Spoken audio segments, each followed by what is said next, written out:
Hi YouTube, my name is Dawn, it is dusk, and today we are talking about the case of the Grundy County Jane Doe. She's also known on the Doe Network as 1401UFIL or Jane Seneca Doe. For the purpose of my channel, I like to give my Jane Does a really memorable, easy name that we can reference back to in the future if there's any updates on their case. This case is being looked into right now, so I have my fingers crossed that there will be updates very soon.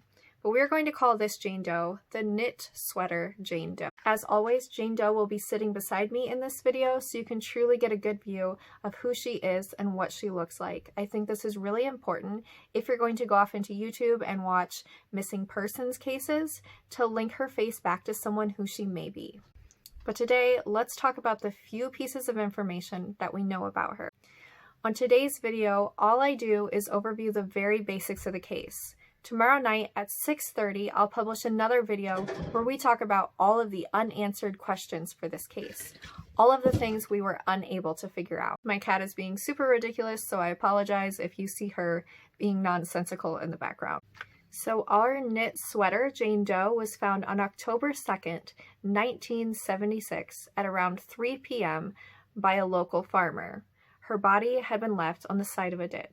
She was found on the side of US Route 6, approximately 1.4 miles east of the LaSalle County line in Illinois.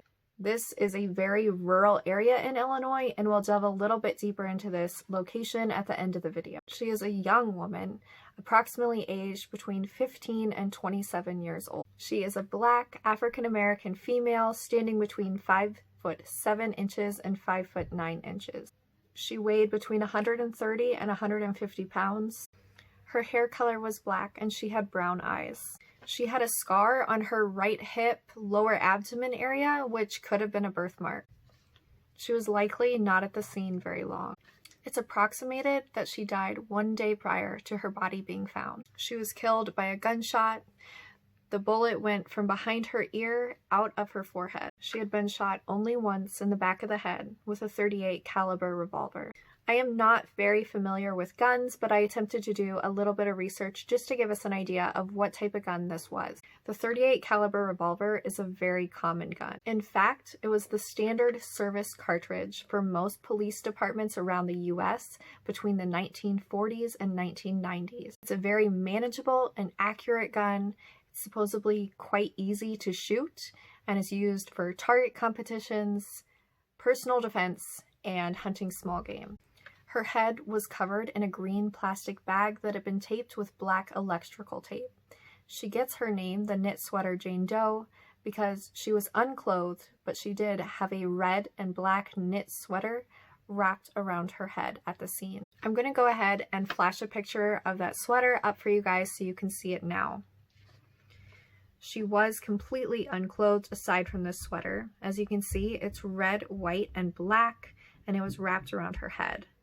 The sweater did not have a brand tag, but they do say there was a tag with a handwritten L inside. Although she had been shot in the head, she does have a recognizable face. At the time she was found, investigators did not believe that this Jane Doe was from the area because the area was predominantly white and she is African American. They even looked into local African American women in the area, specifically missing ones, and she was not a link to any of those. At the time, they assumed that she was from the Chicago area, and they ran an ad in the Chicago Daily Bulletin asking for anyone who may have information on who she is to come forward. They also submitted her fingerprints to the FBI and other labs around the country, but no matches were found. Unfortunately, there was very little news coverage of this case. And even more unfortunate, no photographs were taken of the scene. After 54 days of remaining unclaimed, our Jane Doe was buried in an unmarked grave.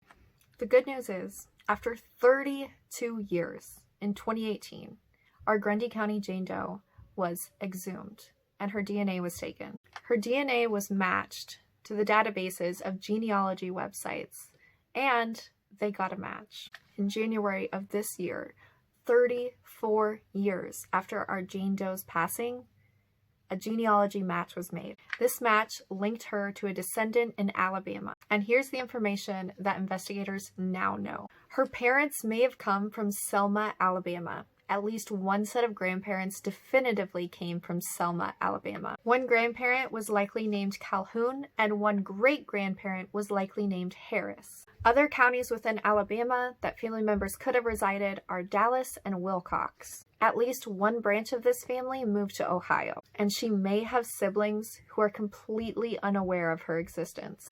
All of this information came from just one person who uploaded their DNA to Ancestry.com and were linked as a distant relative to our Jane Doe. That person is currently cooperating with authorities. Now I'm going to flash a few maps up for you guys. Let's take a closer look at the location where she was left.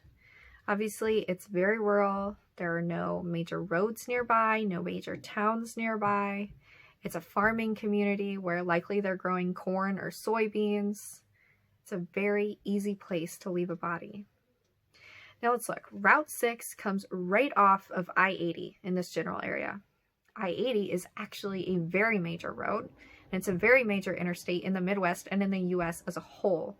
It leads directly to Chicago.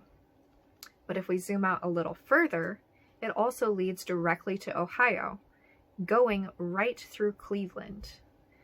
Now, as we know, our Jane Doe is African American. A portion of her family branch moved to Ohio. It is only a 6.5-hour drive from the place where her body was left to Cleveland. Since the 1970s, population in Cleveland of African Americans has been around 50%, according to Wikipedia. This is a very big African American population. And that's a piece of information that I haven't seen anyone else mention on this case, and it's something I find really interesting. A lot of my unanswered questions tomorrow are going to be directly linked to that very little piece of information.